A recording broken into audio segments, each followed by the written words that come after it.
This is an Eastern Orthodox nun talking about Christians in a broadcast that is aimed at the West, particularly America and American Christians. Let's roll the next clip.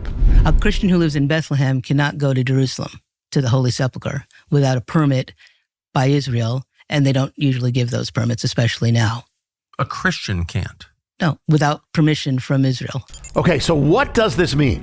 When she says Christian, it's not what we might think. Biblically, a true Christian is not being born into a, quote, Christian or cultural house, but being born again. That's according to Jesus. She's more talking about a cultural identity. Now, doesn't mean there aren't real ones, but let's get our definition straight.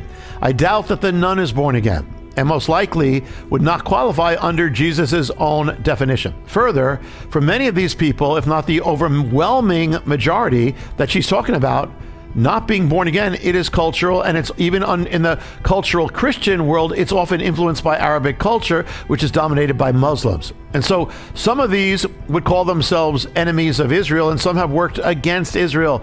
But again, the majority, overwhelming population is Muslim and who don't like Israel and would rather have Israel be destroyed. Many have taken many actions aimed at destroying Israel. This is what Israel is dealing with. Imagine being a little nation surrounded by a multitude of nations seeking your destruction, surrounded by Syria, Iran, Lebanon, surrounded by terrorist organizations trying to destroy you, firing rockets into your civilian population from Hezbollah, Hamas, and on top of that, within your population, you've got a population that's allied with your enemies, funded and armed by them, and sending missiles seeking your destruction from inside as well as outside. What would we do in America if that was the case? And here Israel's the size of New Jersey.